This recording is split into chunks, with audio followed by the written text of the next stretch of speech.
Magdi-deliver tayo ng RM. And walang ibang bibili kundi si Boss Gio Huet. Sabi ko, dito kay Gio, tulungan din niya akong tumingin ng kotse para sa akin. Have you ever tried na mag-electric car? Naisip ko na mag-electric car. Tapos nung pinakita mo sa akin to, Shall we try? Yes. Let's do this. Ang sarap! What's up guys? Another day. Interesting day today kasi magdi-deliver tayo ng RM. Okay, bebenta tayo ng RM. And walang ibang bibili kundi si Boss Gio Huet. Nabenta na kasi niya yung Ferrari niya. Ngayon, bibili na rin niya itong Richard Mille natin. 029. So, we're selling this for around 8 million pesos. Mura siya compare sa ibang Richard Mille, okay? Now, he's trading his Patek dito. Para sa akin, okay lang din naman kasi we also need yung mga Patek. Ang pinakamaganda rito guys kasi recently, si paring G, bumili siya ng full electric car niya. Siyempre ako nainggit ako, gitero ko eh. Ever since naman, naghahanap talaga ako ng full electric car. Sabi ko, dito kay Gio, tulungan din niya akong tumingin ng kotse para sa akin. And we're going dito sa BGC yung nagte-trending na electric car. Yung Zeekr. Yung Zeekr 001, yun yung talaga ina-eye ko. Let's check. Mabilis daw kasi yung buhay. Test drive natin siya. Wala na akong ginawa kundi mag-YouTube. Kine-check ko yung mga specs nun eh. Kung sakali, bilhin na rin natin, di ba? Yung pambabae dito, pambibili ko ng kotse. Kaya ako nagganito po, pag kotse, ganito ang mga pormahan ko. Tara! So yun guys, you're here. BGC, andito tayo sa Zeekr, pare. Tama natin si Boss Manager. Hello guys. Antayin na natin si Gio, on the way na raw sa dito. Hindi ko nakaban na yun, kaya naka-Innova. Downgrade ko, nabenta niya. Pero mag-upgrade. So this is the Zeekr. Ito yung gusto ko, mamaya test drive natin. Hindi ko sinabi kay Gio eh. Kasi gusto ko malaman yung perspective as a previous Ferrari owner. Kung ano yung tingin niya dito. Diba? Galing to. Consult na. Kamusta brother? hello. Baka nagtataka ka ba dito tayo magdidiin? Magpapakonsult na ako sa'yo. Kasi may gusto kong kuhin na. Okay. Ang gusto Exciting ko, to, ah. Oh, yes. Test drive tayo. Gusto ko lang makita yung reaction mo dito sa car na to from a previous Ferrari let's go. owner. Sure. Mag-deal muna tayo. Let's go. Tara. Ano boss? Kanina mo lang nabenta yung Ferrari? Yes. Mahal ng maintenance talaga. Oo. Dito gaming muna tayo ngayon. Pero hindi. Ang dami mo na sasakyan. May GTR ka tama. May Ferrari ka dati. Meron kang Land Rover. Ano pa mga sasakyan mo? Konti lang, Everest eh. So halos lahat na try mo na. Sakto Have lang. you ever tried na mag-electric car? Naisip ko na mag-electric car. Tapos nung pinakita mo sa akin to, Kaya andito tayo kasi ipapakita ko sa'yo yung Zeekr. Yes. Alright, this is your Richard Mille pare. Ito binenta mo tong Ferrari mo para bumili nitong relo na to. Tadan! Wala! Ito sa bulsa ko. Boss, ayun. may kasama pa siyang dalawang strap. Naka-PPF na rin yan. I-adjust ko lang siya. Alam ko na yung ano mo eh. Wrist size mo eh. Pinakasagad na natin. Kasi you wanted the RM11 or 10. Now, for me, kasi maliit din yung wrist ko, ito talaga yung bumabagay sa akin. That's why I chose the same na lang sa'yo. Kasi nga, maliit yung wrist mo. Try mo natin. O diba? Kung mas malaki pa yan, hindi na tutugma eh. Medyo maluwag. Pero pag ganito, nasisigapan ba to? Nasisikipan pa. Bubutas na tayo. Sa gentry na lang. Yes. What do you think? Pare, Yeah. honestly, okay yung size sa'yo. Tapos, ito, sabi mo, you wanted to trade that. Yeah. Dun sa Patek mo na nasa amin na nakinonsign mo. Pwede naman trade, pwede naman consign pa rin. Sure ka? Oo. Sige. That I'm offering for 8 million pesos. Ito pala, brother, yung papers. Ganito ang papers ni Richard Mille. Says here na 2018 siya. Makikita mo sobrang ganit sa titanium. Parang Ferrari lang ha. Mahal na maintenance yan. The good thing with this is you only have to maintain it every 3 to 5 years. Okay. Pero ako na bahala. Kasi since nagkakaroon naman ng gentry care, kami na lang maintain. What do you think? 8 million pesos pare. Let's do 7.8. May record siyang hindi tumatawad, guys, sa tingin nyo. Pero, would you like to trade it ba dun sa Patek Philippe mo? Or just full cash mo yan? Hindi, ikaw boss. I would value yung Patek mo ng 3.9 million. Sakto kasi wala na kami stock nung Patek Okay. ngayon. So, we're really open to acquiring one. You're consigning it for 4.1. Yes.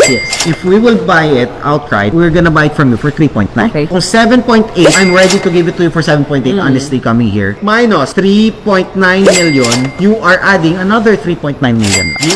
Done. Thank you so much. Parang mabilis kausap ko. Sa lahat ng deal ko, mabilis kausap ko. Ano kaya? Consign ko na lang. Yung Patek. Consign mo na lang. Consign mo na lang. Sige, bayaran mo na lang to full. Sure. 7.8 million. Okay. 7 7. and 8. Alright. Sige. Pero bro, hindi ka muna pwede mo eh. Kasi mag-check tayo ng kotse. Okay? Yan ako negative. Hi ma'am. Would just like to test sana yung 001. Sure, sir. If it's okay. Let me endorse here to my general manager. Hi, Sir Wayne! Kamusta, brother? How are you? How is everything? Thank you for coming here. Pleasant afternoon, pare. Thank you una sa pag-accommodate sa amin na magamit namin yung ano nyo, yung mini lounge nyo. Now, we would like sana, if you don't mind, to test drive one of your 001. Ang range yan, alam ko, is 580. Correct. I did my research na, sorry ganun ako pag may gusto kong bilhin eh. Gaano kabilis yan? 544. Yeah, 544 horsepower. And how long para i-charge siya? Depende. Kung DC charging with 22 kilowatt, probably an hour lang. Pero pag yung fast charging, rapid Yung charge, fast charging yun. 0 to 80% na. Yes. Oh, not bad. So the reason actually kung bakit gusto ko yung Zeekr, actually I'm looking for a hybrid. Now si paring G kasi got his Porsche Taycan. Now ako, I was thinking of the E-Class na E350h or yung plug-in hybrid din nila. However, sabi nila sa atin, baka October pa darating yung stock. Pare, Yeah. from Ferrari, 3 seconds, 0 to 100. That's what's advertised. 3 seconds-ish lang from 0 to 100. Malalaman natin mamaya. Malalaman natin. Yan. Bakit first time daw niya makasakay ng electric? Never pa ako nakasakay ng electric. Matagal na sa ito? Yung Land Rover mo? Wala pang Magkano mo nabili? Nabili ko ang 5.1. Galing kay Daniel Padilla. Pag nakita ni paring G yan, sabihin niya, akin na yan. Nakabili niya yan ni paring G.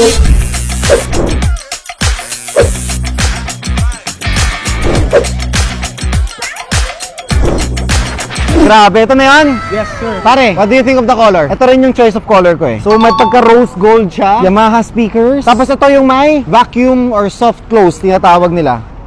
Yan o. Kasi alam mo kung bakit? Kasi lagi ako sa likod. Pinakayo ko yung sasabihin sa akin ng security na, boss, excuse me lang, sara ko. Bag. Diba? Pag sumakay na ako dyan sa likod, dahil ganyan na lang niya, saan ba alam magsara? Diba? Small details pare, pero Ganda. shall we try? Sakay tayo. Brother, ikot lang kami. Let's do this. I want you guys to check yung kung gaano ka-comfort siya. What do you think? Mararamdaman yung tagtag, ano? Pare, yung comfort niya, ito, ang daming lubak ha. What do you think? So this is the comfort mode tayo ngayon. Try natin yung speed sa comfort. Wow.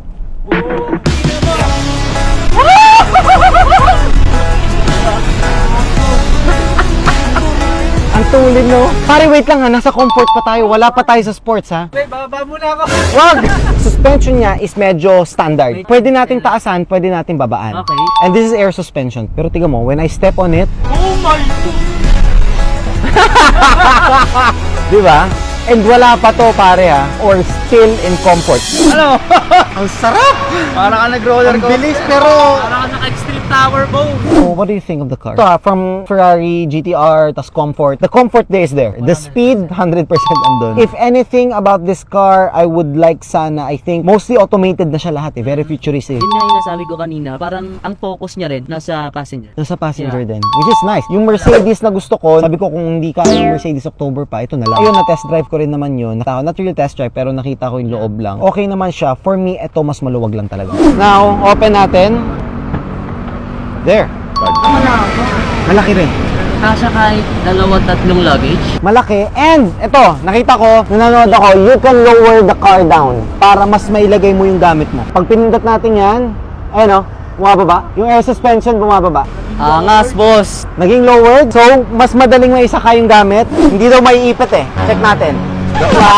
Joke lang. Maiipit ako eh. Brother, what an experience it was. Thank you so much for letting us drive. It was really an experience, pare. For me, okay naman siya. Sir Wayne, so the Zeekr 001. I like the privilege. The top of the line niya. How much? The SRP is 4.2 million. Ano yung paring hype discount? We have a promo of 400,000. Pero since until the end of this month, Ikaw, from BYD perspective naman. Malaking difference. Lalo na sa premium niya sa loob. Ito yung rose gold eh. Even yung touch. Yes, How about yes, the drive? Yung comfort. Everything is Yes, top of the justified ba? Tuning ko ba, Bo? line. Sobrang bilis, bawasan mo konti yung Alam mo, presyo. parang hindi ako masyado natuwa eh. Sa hindi, baka may discount pa. 3.8M you're giving it to me. Is there any a little more? sige na, since ikaw naman yung nag-negotiate and marami kang fans dito. I can add additional 50,000. 3.750. And when do I get the car? You can get it probably next month na. Paparating pa lang yung unit. Paano yan? Eh, gusto kong gamitin. You can use it. Habang hinihintay. Sige. Huwag iilak. Para sa'yo lang. I'll get to use that until my unit comes in. Para ma-enjoy mo. 3,750,000. Yeah. Is that the best na? Hindi ka na mag-isip. 3.7 flat. No more I wanted to say 3.7 flat, pero done, pare, done. Dahil sa katas ng RM, katas ng Richard Million, pare. Ito mo, pare. Ayan, kaya magsipag ka, ha? Pero mo ko niyan ha. First of all, maraming salamat sa RM, sa tiwala, ever since. Maraming salamat. And also, of course, for your time, reviewing yung Zeekr for me. Nag-enjoy ako. Okay, so I have already the cash na here. Paying 1, 2, 3, 4, 5, 6, 7. 1, 2, and 3. Alright, sige brother, maraming salamat again. Thank you so much. Yung susi na malaki, wala. So yun guys, pinapasok na yung Zigger na gagamitin natin. Pami-maintenance daw muna nila bago nila ibigay sa atin. So uwi muna tayo, kay Lexus muna tayo, and then siguro iatid na lang sa atin yung unit. Undeal, pare. Undeal. Saya ko.